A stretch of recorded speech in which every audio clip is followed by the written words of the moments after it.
السلام علیکم۔ پروگرام اپنا اپنا گریبان میں متی اللہ جان۔ آج جو شخصیت ہمارے ساتھ موجود ہیں ان کا تعارف بڑا ہی دلچسپ ہے، تاریخی بھی ہے، سیاسی بھی ہے، عسکری بھی ہے، سفارتی بھی ہے، بہت سے شخصیت کے پہلو ہیں ان کے۔ ایمبیسڈر طارق عزیز الدین۔ ایمبیسڈر طارق عزیز الدین پوری دنیا کے میڈیا پر اس وقت چھائے جب ان کو کابل اور اسلام آباد کے درمیان سفر کرتے ہوئے فروری 2008 میں اغوا کر لیا گیا۔ طالبان کی طرف سے اغوا کیا گیا اور چند مہینوں کے بعد مئی 2008 میں ان کو رہا کر دیا گیا۔ تب ایمبیسڈر طارق عزیز الدین کی ایک بڑی داڑھی بڑھی ہوئی تھی اور ایک نئی شخصیت کے طور پہ یہ سامنے آئے تھے، مگر جب ہم نے ان کے بارے میں رپورٹنگ کی اور ان کا انٹرویو کیا تو اس وقت ہمیں ان کی شخصیت کے دوسرے دلچسپ پہلو بھی ہمیں معلوم ہوئے۔ ایمبیسڈر طارق عزیز الدین آغاز میں تو اگر ہم ان کا خاندان کے حوالے سے بتائیں، شجاع نسب کے حوالے سے بتائیں تو افغانستان کے شاہی خاندان سے ان کا براہ راست تعلق بنتا ہے۔ اس کے بعد پھر انہوں نے فوج کی نوکری بھی اختیار کی اور کپتان کے رینک پر انہوں نے فوج کو چھوڑ دیا۔ جنرل ضیاء الحق کے ساتھ بھی انہوں نے سرو کیا جب جنرل ضیاء الحق ملتان میں میجر جنرل تھے۔ اس کے بعد وزیر اعظم ذوالفقار علی بھٹو کے پروٹوکول افسر بھی رہے، ان کے ساتھ بھی انہوں نے کام کیا اور پھر سفارتی اپنی ڈیوٹیز 2 مرتبہ افغانستان میں سر انجام دیں اور بہادری کے کچھ ایسے جوہر دکھائے کہ پاکستان کی حکومت کی طرف سے انہیں ستارہ شجاعت بھی ملا۔ اور اس کے علاوہ بہت سے اہم ان کے فرائض جو ہیں، فرائض منصبی، ہم ان کے بارے میں ان سے جاننے کی کوشش کریں گے۔ ایمبیسڈر طارق عزیز الدین صاحب بہت شکریہ، آج آپ نے ہمیں وقت دیا اپنا گریبان۔ سب سے پہلے تو آپ تھوڑا بتائیں گے کہ افغانستان کی شاہی فیملی کے حوالے سے اپنے تھوڑے سے جو بیک گراؤنڈ ہے اس کے بارے میں شیئر کریں۔ بسم اللہ الرحمن الرحیم۔ افغانستان کی تاریخ میں جب افغانستان ایک بادشاہت بنی وہ 1747 عیسوی میں بنی اور اس کو بنایا احمد شاہ خان جو کہ ابدال سے تھے اور ان کو احمد شاہ ابدالی کہتے تھے۔ وہ افغانستان کے مختلف قبیلوں میں سے سدوزئی قبیلے کے سردار تھے اور اس وجہ سے وہ افغانستان کے بادشاہ بنے۔ وہ ہمارے آباء و اجداد میں سے ہیں اور ان کی لڑی جہاں نیچے کی طرف چلتی ہے، میرے دادا کے دادا سردار محمد عثمان خان افغانستان کے وزیر دولت، اس کو کہتے تھے پرائم منسٹر کو، وزیر دولت تھے جس وقت شاہ شجاع الملک افغانستان کے بادشاہ تھے۔ یہ دونوں آپس میں فرسٹ کزنز تھے، تو ایک بادشاہت کی لائن تھی، وہ بادشاہ بنے اور میرے دادا کے دادا جو ہیں وہ وزیر اعظم بنے۔ جب شاہ شجاع الملک کی حکومت ختم ہوئی 1842 میں، تو وہ کابل سے باہر نکلے، ہندوستان کی طرف جا رہے تھے، رستے میں دشمنوں نے پکڑ کے ان کو قتل کر دیا۔ میرے پردادا سردار عثمان خان اپنی فیملی اور بچوں کے ساتھ آ کے پشاور میں سیٹل ہوئے، پھر سیکیورٹی کنسرنز کی وجہ سے ڈیرہ اسماعیل خان چلے گئے کیونکہ ان کے بچے چھوٹے تھے، تو تقریباً چھپ گئے اس نارمل روٹ سے جہاں سے افغانز گزرتے تھے۔ جب تک بچے جوان ہوئے پھر وہ واپس پشاور آ گئے اور پھر باقی زندگی پشاور میں کی انہوں نے۔ آپ کے فادر جو ہے ان کے بارے میں کچھ آپ شیئر کریں۔ میرے فادر پشاور میں پیدا ہوئے، پشاور میں پڑھے، پھر آخر میں ایف سی کالج لاہور سے جا کے انہوں نے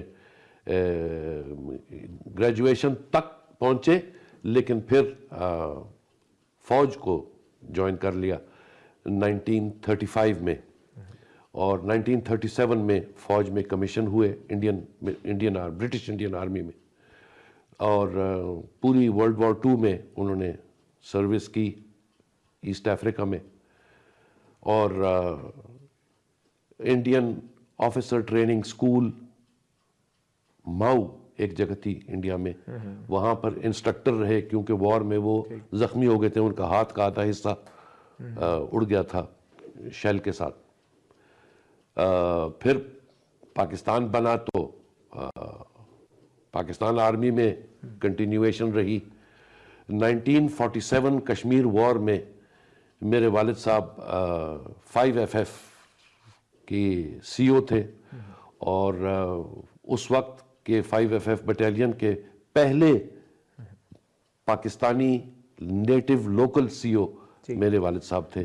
تو کچھ آپ سے کبھی انہوں نے شیئر کیا اس وقت جب قائد اعظم نے بھی کشمیر کے حوالے سے اپنے کمانڈر ان چیف کو کچھ احکامات دیے تھے آپریشن کے، تو یہ کہا جاتا ہے کہ انہوں نے انکار کیا تھا، تو اس حوالے سے کبھی انہوں نے آپ سے کوئی شیئر کیا، ان کی کوئی میموریز؟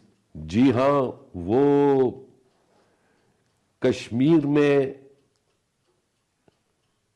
ہمارے جو کمانڈرز تھے، ملٹری کمانڈرز اس وقت، وہ کہا جاتا ہے کہ اس فرقے کے تھے جس کو ہم نان مسلم کہلاتے ہیں۔ انگریز تھے؟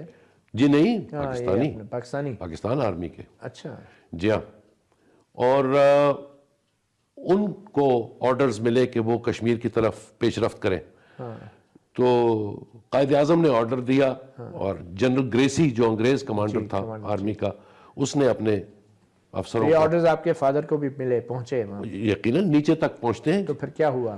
وہ رک گئے جب انڈیا ویک تھا اور اس کے فورسز وہاں نہیں تھے موجود۔ ان کو روکا گیا یا روک دیا؟ ان کو ایسے روکا گیا کہ نہرو کو پتہ چل گیا دلی میں کہ یہ آ رہے ہیں اور یہ لے لیں گے، تو اس نے کہا کہ میں نے انڈین آرمی کو اور انڈین ایئر فورس کو حکم دیا ہے کہ قادیان کو روح زمین سے مٹا دیا جائے، اچھا، اگر تم رکے نہیں۔ تو وہ رک گئے۔ تو بلیک میل ہو گئے وہ؟ جی بلیک میل ہو گئے۔ ہمارے وزیر خارجہ بھی وہیں کے تھے نا۔ تو یہ سارا آپ کو نالج آپ کے فادر سے ملا انفارمیشن؟ بس وہ ڈیلے ہوئی، رک گئے، کیونکہ 40,000 کے قبائل کے لشکر بھی تھا۔ فادر نے بھی کوشش نہیں کی آپ کے کہ نہیں، وہ ایز اے کرنل کیا کر سکتے تھے؟ کیا کر سکتے تھے؟ جی ٹھیک۔ اچھا، آتے ہیں آپ کی طرف۔ آپ نے بھی، آپ کے فادر پھر ریٹائر ہو گئے 57 میں؟ 1957 میں ریٹائر ہو گئے، پھر ایوب خان کا دور آ گیا۔ جی ہاں۔ تو آپ نے بھی آرمی جوائن کی؟ جی ہاں۔ تو کیپٹن کے رینک تک پہنچے، تو کیوں آپ نے پھر چھوڑنا کیوں پڑا فوج؟ مجھے ایک واقعہ ہوا تھا 1973 اکتوبر میں، ایک سیمینار ہوا تھا، ہمارے GOC تھے میجر جنرل ضیاء الحق، انہوں نے ایک سیمینار آرڈر کیا تھا عرب اسرائیلی وار آف 1973 پر۔ یہ کہاں پہ؟ ملتان میں۔ جی۔ ملتان۔ اور اس سیمینار کے آخر میں جنرل ضیاء الحق نے خود کویسچنز انوائٹ کیے، تو 400 افسر گیریسن ہال میں بیٹھے تھے اور کسی نے بھی ہاتھ نہیں اٹھایا۔ میں نے ہاتھ اٹھایا اور انہوں نے پوچھا کہ کیا سوال ہے، تو میں نے کہا جی عرب اسرائیلی وار جو ہم سے اتنا دور واقع ہوا ہے، اور ان کے مسائل اور ان کے وجوہات اور ان کے اسٹریٹجی اور ان کے ٹیکٹکس اور ان کے ویپنز اور اکوپمنٹ، ہر چیز ہم سے فرق ہے، اور چند دنوں کے اندر اندر ہم نے عرب اسرائیلی وار پر سیمینار کر لیا ہے۔ ابھی ہمارے وار کو 2 سال ہونے کو آئے ہیں، جس میں ہم ڈیفیٹ ہو گئے تھے، ہمارا آدھا ملک چلا گیا تھا، ہمارے 90,000 پرزنر آف وار لے لیے گئے تھے، اور آج تک ہم نے اس پر اپنی وار پہ سیمینار نہیں کیا، اور ہم پرائے واروں پہ سیمینار کر رہے ہیں۔ تو اس پہ جنرل ضیاء الحق نے مجھے اریسٹ کر لیا۔ کیسے؟ مطلب کیا؟ آفیسر کو اریسٹ کرتے ہیں تو آفیسر کو کہتے ہیں اپنے یونیفارم کا بیلٹ اتار۔ کیا ان کا رد عمل کیا تھا؟ کیا ٹیک آف یور بیلٹ، اس نے ایسی آواز دی۔ اچھا، کہ اپنی پیٹی اتار دو؟ جی۔ تو پھر اس کے بعد؟ بس پھر انہوں نے میرے کمانڈنگ آفیسر کو کھڑا کر کے اور خوب ڈانٹ ٹپٹ کی۔ کون تھے آپ کے کمانڈنگ آفیسر؟ وہ اس وقت کرنل خاور لطیف بٹ، اچھا، اور بعد میں وہ بریگیڈیئر ریٹائر ہوئے۔ انہوں نے مجھے پھر کچھ کتابیں پڑھنے کو کہیں، اور میرے کمانڈنگ آفیسر کو کہا کہ میرا امتحان لیں، اور امتحان میں اگر میں نے 90% سے زیادہ نمبر لیے تو پھر وہ مجھے لے کر GOC کے پاس لے چلیں اور وہ میرے سوال کا جواب دیں گے، اور اگر میں نے پہلی دفعہ میں 90% سے زیادہ نمبر نہیں لیے تو مجھے 10 دن اور دیے جائیں اور پھر ٹیسٹ لیا جائے، اور پھر کون سی ٹیسٹ کتابیں تھیں؟ یہ تھی وہ اس زمانے میں لکھی گئی تھی 71 وار کے بعد. ایک تو جنرل فضل مقیم کی تھی کرائسس ان لیڈرشپ, ٹھیک ہے, اور جنرل عتیق الرحمان نے 2 کتابیں لکھی تھیں, لیڈرشپ جونیئر کمانڈرز اور لیڈرشپ سینئر کمانڈرز. ٹھیک ہے. تو یہ جو ویسٹ پاکستان کے عتیق الرحمان صاحب جی چیف مارشل ایڈمنسٹریٹر, جی بالکل وہی انہوں نے لکھی تھی. اور یہ دونوں کتابوں میں کیا خاص بات تھی کہ جو جنرل ضیاء الحق صاحب چاہ رہے تھے کہ آپ انہیں پڑھیں؟ جنرل ضیاء الحق چاہ رہے تھے کہ اس وقت 400 افسروں کے سامنے مجھے جواب نہ دیں, تو بات ٹالنے کی اور پھر میں ان کے کمرے میں دفتر میں انہوں اکیلا نے کہا کہ آپ پھر پڑھو گے بھی جواب. جی. تو کیا وہ کتابوں میں جو کچھ لکھا تھا وہ آپ کو مطمئن کر سکا؟ میں نے تو پڑھی تھی, اور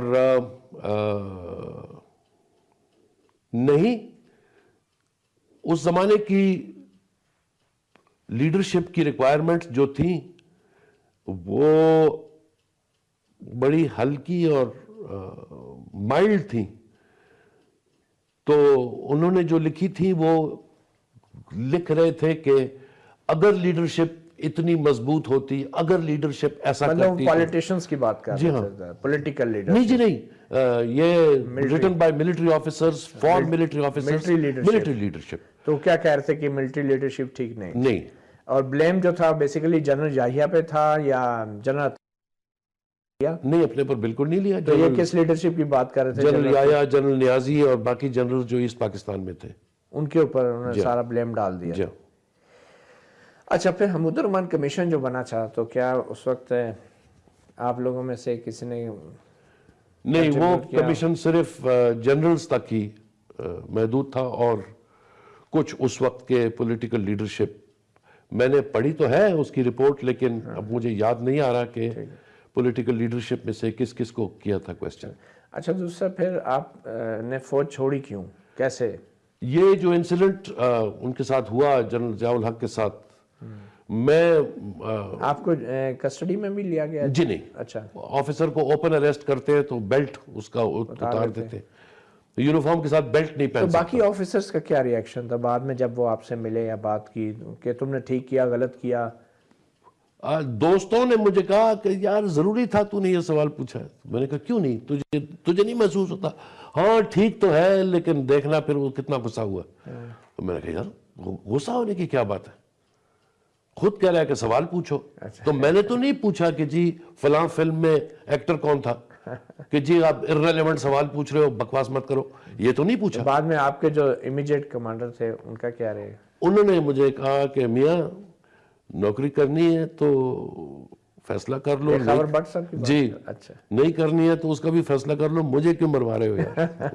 ان کو بھی آپ نے بریگیڈیئر ریٹائرڈ کروا دیا؟ نہیں, وہ اور وجہ سے بریگیڈیئر ریٹائر ہوئے. اچھا, چلیں پھر اب بھٹو کا دور آتا ہے کہ تو یہ ضیاء الحق کے حوالے سے آپ کی پرسنل فیلنگز جو تھی, یہ اس سوال سے پہلے کی تھی یا کیا فیلنگز تھی؟ آپ کو ضیاء الحق کیسا لگتا تھا؟ ضیاء الحق مجھے ایز اے ینگ مین مجھے مکار لگتا تھا. As a young officer? ہاں, میں ینگ آفیسر تھا. اچھا, لیفٹیننٹ تھا, پھر کیپٹن بنا. مکار لگتا تھا مجھے. جب یہ ہمارا جی او سی بن کے آیا, it was I think February of 1972 وار کے بعد, تو نہ اس کی پرسنالٹی کچھ اچھی تھی, نہ اسمارٹ تھا, نہ آرمر کے افسروں میں ایک تھوڑا سا ایک گلیمر سا ہوتا ہے, ان میں کچھ نہیں میں نے پایا. میں نہیں سمجھا کہ یہ قابل تھا, لیکن قسمت اس کی تھی. You did not like him? No. کیا اس کی وجہ صرف ایک جنرل امپریشن تھا آپ کا یا کوئی ریزن تھا؟ I don't like people who are artificial, who try to create a personality about themselves جو کہ حقیقت سے دور ہوتی ہے. حقیقت میں ملتان میں بھٹو کو بھی انہوں نے دعوت دی تھی. جی ہاں, اس وزٹ میں آپ موجود تھے؟ میں موجود تھا. اس وقت میں اپنی ملتان کی یونٹ سے جا چکا تھا. میں لاہور میں A D C to governor Punjab posted تھا. تو میں گورنر صاحب کے ساتھ, جو کہ پرائم منسٹر صاحب کے ساتھ ملتان آئے تھے. ہم لوگ ایکچولی آئے تھے فلڈ افیکٹڈ ایریاز دیکھنے کے لیے. تو اس کے بعد جب واپس ملتان ایئرپورٹ پہ ہیلی کاپٹرز اترے تو جنرل ضیاء الحق نے انوائٹ کیا تھا بھٹو صاحب کو چائے کے لیے اپنے گھر پہ، اور راستے میں انہوں نے ملتان گیریسن کے جو آفیسرز فورٹ کالونی میں رہتے تھے ان کو آرڈر کیا کہ وہ اپنے بیوی بچوں کے ساتھ، فیملیز کے ساتھ سڑک پہ کھڑے ہوں اور تالیاں بجائیں جب جی بھٹو صاحب کی میجر جنرل ضیاء الحق نے S G now lieutenant general اب لیفٹیننٹ جنرل تھے ہو چکے تھے، اور بھٹو کے استقبال کے لیے فوجی افسروں کو لائن میں کھڑا کیا اور فیملی کو بھی کہ تالیاں بجائیں جی بائی آرڈر بائی آرڈر جی ضیاء الحق صاحب جی، تو پھر ایسے ہی ہوا. ویسے ہی ہوا. تو کیا ریئیکشن کیا تھا آپ کے کولیگ آفیسرز کا اس آرڈر کے اوپر؟ ہمارے کولیگز تو آپس میں تو ہم نے کمپلین کیا، لیکن ایک ای ایم ای کے آفیسر تھے جو وزٹ کے بعد جنرل ضیاء نے سارے آفیسرز کو بلا کے تھینک یو کہنا چاہا کہ انہوں نے کیسے ولنگلی اپنے آپ اور فیملیز کے ساتھ کھڑے ہوئے. تو ایک کھڑا ہو گیا اور اس نے کہا کہ یہ you had no right, this was an in lawful order. اچھا ای ایم ای کے کون تھے یہ؟ مجھے نام نہیں یاد. اچھا but he was a captain young captain. اچھا یہ ان میں سے تھے 71 وار کے چند ہفتے پہلے electrical engineers, mechanical engineers and medical doctors and surgeons, ٹھیک ہے، یہ زبردستی آرمی نے ریکروٹ کیے تھے، کنسکرپٹڈ. انہوں نے کہا you had no right, you had no right, کیونکہ وہ ریزائن کرے جا رہا اس تھا. کا کوئی ریئیکشن بھی ہوا ہوگا؟ جی ہاں، میں یہاں پہ ایک بریک لوں گا پلیز، اور بریک کے بعد پھر ہم بات کریں گے. ایمبیسڈر ریٹائر طارق عزیز الدین ہمارے ساتھ موجود ہیں، تاریخ کے چند اوراق کو پلٹ رہے ہیں اور بڑی دلچسپ باتیں ایک وقفے کے بعد.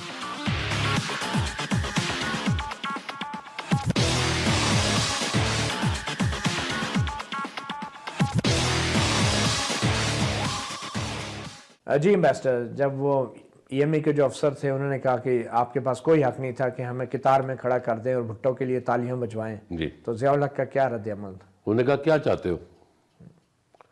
اس نے کہا کہ میں نے پچھلے 3-4 دفعہ اپنی ریزگنیشن سبمٹ کی ہے کہ وار ختم ہو گئی ہے، جو ہمیں زبردستی بھرتی کیا تھا وہ حکومت کا رائٹ تھا تو ہم بھرتی ہو گئے، اب وار ختم ہو گئی ہے تو آپ ریلیز کیوں نہیں کرتے ہمیں؟ انہوں نے کہا right you are released. You are released. اچھا، اس کو ریلیز کر دیا. He was happy. یس. اچھا، تو یہ سوال بھی اسی لیے کیا ہوگا انہوں نے شاید اتنا اس کو تپائے کہ وہ پوچھے کہ کھڑے کھڑے فیصلہ لے لیں. چلیں، یہ تو اب ایک ضیاء الحق کا دور تھا جب وہ لیفٹیننٹ جنرل تھے. اس کے بعد بھٹو کا بھی دور آیا، تو مختصر عرصے کے لیے آپ نے فوج چھوڑ کے پھر بلکہ ہمیشہ کے لیے فوج چھوڑ کے سفارتکاری جوائن کر لی. جی ہاں، فارن آفس کو. یہ کوئی پالیسی تھی، آپ نے استعفیٰ دیا یا کیا؟ جی نہیں، مجھے جب میں لاہور میں پنجاب گورنر کے ساتھ اے ڈی سی تھا تو as captain. As a captain. کون تھے گورنر؟ نواب صادق حسین قریشی. ٹھیک ہے. تو اللہ ان کو جنت نصیب کرے. بھٹو صاحب چونکہ لاہور اکثر آتے تھے، پنجاب میں بھی بڑے دورے کرتے تھے، پولیٹیکل ریلیز کرتے تھے، تو مجھے بھی ساتھ جانا پڑتا تھا اور میں بڑی خوشی سے جاتا تھا. میں بھٹو صاحب کو بہت ایڈمائر کرتا تھا اور ان کی تقریریں میں سنتا تھا اور مجھے زبانی یاد ہو جاتی تھی. اچھا، ایسے کمال تھا، پتہ نہیں کیا تھا اس وقت. لیکن بس وہ میں بھٹو صاحب کے ساتھ ایک دفعہ گیا اور مجھے واپس آئے تو مجھے پوچھا کہ تم نے سنا میں نے کیا کہا؟ میں نے کہا جی. تو نواب صاحب جو میرے گورنر تھے انہوں نے کہا سر یہ آپ کی پوری تقریر اس کو یاد ہے. کیسے یاد؟ تم نے ٹیپ کی ہے؟ کہ نہیں سر مجھے بس ایسی یاد ہو گئی. اچھا. اور کہتا ہے کہ یہ ڈیلیوری بھی ویسے ہی کرتا ہے جیسے آپ کرتے تھے. اچھا. تو وہ کہا اچھا. بھٹو صاحب بڑے ہنسے. انہوں نے کہا سناؤ طارق. اچھا. میں بھی بے شرموں کی طرح کھڑا ہو گیا. اچھا، سنائی اور سنایا. انہوں نے ہکا بکا رہ گئے بھٹو صاحب کی جی کیا کر رہا ہے یہ لڑکا. اچھا. لیکن مجھے بہت پسند کرتے تھے. بس ایک دن انہوں نے ایسی موقع ڈھونڈا تو مجھے کہا کہ تم فوج میں رہنا چاہتے ہو یا کچھ اور کرنا چاہتے ہو؟ تو میں نے کہا جی کچھ اور کرنا چاہتا ہوں. کیا کرنا چاہتے ہو؟ تو میں نے کہا میں فارن سروس میں جانا چاہتا ہوں. انہوں نے کہا نواب صاحب کو کہا کہ نواب صاحب آپ مجھے خط لکھیں کہ آپ کا اے ڈی سی فارن سروس میں جانا چاہتا ہے اور میں اس پہ آرڈرز کر دوں گا کہ اس کو اپوائنٹ کیا جائے. ٹھیک. اور ایسے ہی ہوا. بھٹو صاحب کے آرڈرز پہ پھر آپ فارن سے جی اچھا جب فارن سروس میں آ گئے تو اس کے بعد بھٹو کی مختلف پالیسیز کے حوالے سے جو ہے آپ نے بڑے قریب سے اس گورنمنٹ کو بھی آبزرو کیا. جی انٹرنیشنلی کیونکہ آپ فارن سروس میں تھے، بھٹو کو کیسے سمجھا جاتا تھا as a political leader, as a statesman? بے انتہا رسپیکٹ تھی بھٹو صاحب کے لیے بڑے لیڈرز نے. لیکن مجھے جو یاد ہیں جو چائنا کے عظیم ترین لیڈر تھے چو ان لائے، جو چائنا کے پرائم منسٹر تھے، انہوں نے بھٹو صاحب کو ہائیسٹ ریٹنگ دی تھی. جو انڈیا کی پرائم منسٹر تھی اندرا گاندھی، اس نے بھی کنسیڈ کیا کہ اس سے شاطر اور کمال کا لیڈر کہیں بھی نہیں دنیا میں. اور یہ پاکستان کی خوش قسمتی ہے کیونکہ آپ کو یاد ہو کہ 71 وار کے بعد بھٹو صاحب گئے تھے 1972 میں انڈیا، شملہ گئے تھے، اور شملہ سے انہوں نے جو ویسٹ پاکستان کی جو زمینیں انڈیا نے لی تھی وہ بھی خارج کرائیں، اور 90,000 پرزنرز کو بغیر کسی پری کنڈیشنز کے ریلیز کروا کے واپس پاکستان لے آئے. تو یہ بھٹو صاحب کے بڑے کمالات تھے. انٹرنلی پاکستان کے اندر ایک ٹوٹا ہوا ملک، ایک ہارا ہوا ملک، ایک تھکا ہوا ملک، جس کی اقتصادی حالت بھی بالکل تقریباً کانسٹیٹیوشن اور اسلامک اس کو اٹھا کے کھڑا کیا واپس اپنے پیروں پہ، اور کانسٹیٹیوشن دیا، اور اسلامی ممالک کو بھی انہوں نے اکٹھا کیا ویسے. جی ہاں. بٹ انسپائٹ آف دیٹ جب جنرل ضیاء الحق نے ٹیک اوور کیا تو بھٹو صاحب کے لیے اتنی گڈ ول کہاں گئی؟ نہ پاکستان کے اندر اور نہ ہی انٹرنیشنلی ان کو کوئی پھانسی سے بچا سکا. گڈ ول تھی اور سب نے اپیلیں کی، خاص کر شیخ زید بن سلطان جو UAE کے پریزیڈنٹ تھے اس نے کی، کرنل گدافی نے لیبیا سے کی. انہوں نے تو کہا کہ اس کو چھوڑ دو، ہمارے ملک میں جلا وطن کر دو، آپ چھوڑ دو اس کو. باقیوں نے بھی اپیل کی کہ رول آف لا اور جسٹس. آپ اس وقت کہاں تھے 79 میں جب بھٹو کو پھانسی ہوئی؟ میں انگلینڈ میں پوسٹڈ تھا جی، as a vice consul in Manchester. تو کیا وہاں پہ کیا ویسٹرن پاورز خاص کر امریکہ اور برٹن بھی چاہتے تھے کہ بھٹو کو بچا لیا جائے؟ جی ہاں. دے ور سنسیئر. وہ مطلب جو زبان وہ استعمال کرتے تھے، وہ کہتے تھے کہ انصاف کے تقاضے پورے کیے جائیں. اور آپ کے خیال میں وہ تقاضے پورے نہیں ہوئے؟ Certainly not. ہماری اینگلو سیکسن لا ہے پاکستان میں، اور ابھی تک اینگلو سیکسن لا ہے جو پاکستان میں چلتی ہے، اور اس میں اگر کورٹ ورڈکٹ سپلٹ ہو جائے کسی وجہ سے تو ایکسٹریم سینٹنس نہیں دیا جا سکتی.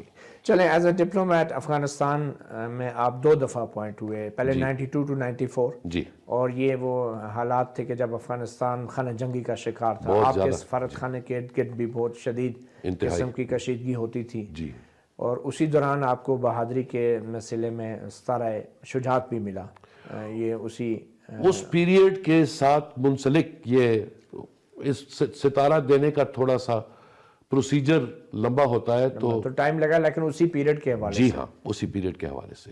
اور ستارہ شجاعت بھی آپ نے، اور پھر دوبارہ افغانستان میں آپ کی تعیناتی ہوئی 2008 میں. پھر ایک واقعہ ہوا. جی ہاں. اور آپ کا اغوا ہوا. جی. تو کیا آپ کو پہلے سے کوئی خدشات تھے، کوئی اطلاعات تھی؟ نہیں، قطعاً نہیں تھے. اس طرح کی چیزیں ہم لوگ پاکستانیوں کے ساتھ نہیں ہوتی تھیں. اگر کوئی اغوا کاری ہوتی بھی تھی تو وہ خارجیوں کے ساتھ ہوتی تھی، کیونکہ خارجی کی قیمت پاکستان میں ذرا زیادہ ہوتی ہے. یہ طالبان جو تھے، جی، یہ کون افغان طالبان تھے یا اس وقت یہ فرق تو تھا نا؟ حکیم اللہ پاکستان کے لوگ. جی، پاکستانی طالبان تھے. تو کیا وہ آپ سے کیا کہتے تھے؟ وہ کہتے تھے کہ پہلے تو انہوں نے مجھ سے پوچھا خوب ڈیٹیل میں کہ کون ہو، کہاں جا رہے ہو، کیوں جا رہے ہو. اور جب ان کو کچھ تھوڑی سی تسلی ہو گئی تو انہوں نے کہا کہ آپس میں بات چیت کر رہے تھے کہ یہ تو ہم نے کوئی بڑی بلا پکڑی ہے، اس کے سر پر ہم مطالبہ کر کے اپنے بہت سارے لوگ پاکستانی. اچھا، ان کو یہ پتہ نہیں تھا کہ آپ سفیر ہیں؟ نہیں. اچھا. قید سے ہم چھڑا سکیں گے. تو پھر وہی مطالبہ انہوں نے آخر تک یہی کیا. اور تو پھر کیا کوئی قیدی ریلیز کیے گئے؟ مجھے کہا گیا تھا، بیت اللہ مسعود اس وقت امیر طالبان تھا، تو اس نے مجھے کہا کہ انہوں نے 12 ناموں کی فہرست حکومت کو دی تھی میرے ایکسچینج میں، تو انہوں نے وہ 12 نام ریجیکٹ کر لیے. آپ کو کس نے بتایا یہ؟ بیت اللہ مسعود. مسعود نے آپ کو بتایا؟ جی. آپ کی کنورسیشن ہوئی اس سے؟ جی 2 دفعہ ہوئی. 2 دفعہ ہوئی. اس نے کہا کہ آپ کے عوض ہم نے یہ 12 نام مانگے. جی. اس میں اہم نام کوئی آپ کو یاد ہے جو؟ نہیں، وہ میرا خیال ہے کہ اس نے مجھے نہیں بتایا، اور وہ فہرست میں نے دیکھی نہیں تھی. میں صرف سوچ سکتا ہوں کہ کوئی طالبان کے ہی کوئی بڑے لیڈرشپ ہوگی جو. ہاں. تو کیا وہ انسسٹ کرتا تھا کہ بیت اللہ مسعود کیا چاہ رہا تھا آپ کے خیال میں؟ وہ بندے ہی چھڑوانا. تو آپ کے خیال میں بندے چھوڑے گئے تو آپ کو اس نے چھوڑا؟ اس نے کہا کہ پہلی دفعہ تو لسٹ ریجیکٹ ہو گئی، پھر دوسری لسٹ دی 12 ناموں کی، اور اس پہ حکومت پاکستان نے کہا کہ ہم اس پر غور کر سکتے ہیں، یہ چونکہ پاکستان کے مختلف علاقوں کے جیلوں میں بند ہیں تو ان کو اکٹھا کرتے کرتے 4-5 دن لگ جائیں گے تاکہ ان کو ایک جگہ پہ لے آئیں. تو پھر وہ بندے ریلیز ہوئے؟ آپ آئی ڈونٹ نو. بیت اللہ مسعود نے کچھ بتایا آپ کو پھر کہ؟ نہیں، اس نے یہ بھی نہیں بتایا، لیکن اچانک ایک دن انہوں نے مجھے کہہ دیا کہ آپ جا رہے ہیں واپس. اچھا. تو ساڑا روغا ولیج میں ساؤتھ وزیرستان میں مجھے رکھا تھا.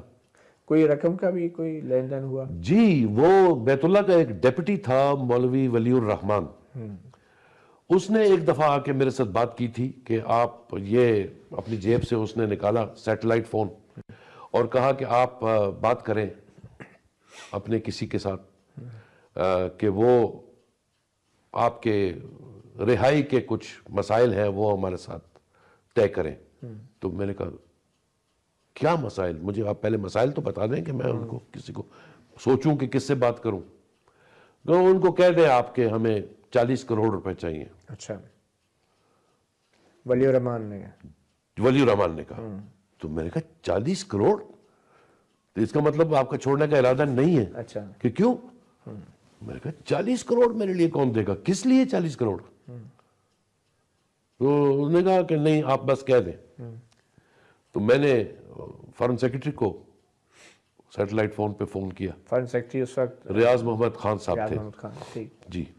ان کو فون کیا اور کہا کہ جی وہ 40 کروڑ کا مطالبہ کر رہے ہیں. تو مجھے ریاض محمد خان صاحب کی آواز سے ہی پتہ چل گیا کہ وہ بھی ایسے ہل گئے. 40 کروڑ اس وقت تو بہت بڑی رقم تھی. میں ابھی بھی سمجھتا ہوں بہت بڑی رقم. انہوں نے کیا آپ کو یقین؟ اچھا طارق، انہوں نے کہا اچھا طارق میں آگے بتا دوں گا وداؤٹ گوئنگ انٹو ڈیٹیلز. اچھا، کسٹڈی کے دوران کچھ ایسی آپ کو اشارہ ملا یا شواہد ملے جس سے بیت اللہ مسعود کی دوسری بڑی کارروائیوں میں اس کے ملوث ہونے کی کوئی آپ کو انفارمیشن ملی ہو؟ جیسے بے نظیر کے مرڈر کے حوالے سے کبھی کوئی ایسی چیز سامنے آئی کہ جس میں اس نے بوسٹ کیا ہو یہاں میں نے جو بھی ہے کیا ہے، یا کنورسیشن جس طرح اس کی سامنے آئی فون پہ، کچھ اس طرح کی کوئی باتیں وہاں ہوتی؟ اس نے یہ کہا تھا کہ دیکھو ہمارے آدمی پکڑ لیے ہیں اس کے مرڈر کے لیے. بے نظیر کے؟ ہاں. اچھا. اب انہوں نے کیا تھا اور پکڑے ہیں، نہیں کیا تھا اور پکڑے ہیں، یہ مجھے نہیں تھا پتا. اس کے کیا ورڈنگز ہے کہ ہمارے آدمی بے نظیر کے مرڈر میں پکڑ لیے ہیں؟ ہاں. تو وہ ان کی بھی رہائی چاہ رہا تھا؟ ہو سکتا ہے. اچھا. I have no idea. اس نے نام مجھے نہیں بتائے تھے. اچھا. ممکن ہے کیونکہ یہ تو چند مہینے بعد کی بات ہے نا. بے نظیر 27 دسمبر کو ہوئی اور فروری میں آپ کو اغوا ہوا. جی. تو یہ اس نے ایک دفعہ کہا تھا. باقی یہ لوگ بیت اللہ تو نہیں، اس کے باقی کمانڈرز کبھی کبھی میرے سامنے اس طرح بیٹھے ہوتے تھے، آپس میں میٹنگ کر رہے ہوتے تھے، اور پاکستان میں مختلف علاقوں کے نام لے لے کر ٹارگٹس سلیکٹ کرتے تھے کہ اس جگہ ماریں گے، اس جگہ ماریں گے. انہوں نے جی ایچ کیو کا کہا تھا. اچھا. اس وقت؟ جی. انہوں نے اس وقت پلاننگ کر رہے تھے. کراچی ایئرپورٹ کا کہا تھا. انہوں نے میران بیس کا کہا تھا. اچھا. انہوں نے کامرا کا کہا تھا. یہ تو میں نے سنا ہے. کامرا کا کہا تھا. اور انہوں نے پاکستان نیشنل آئل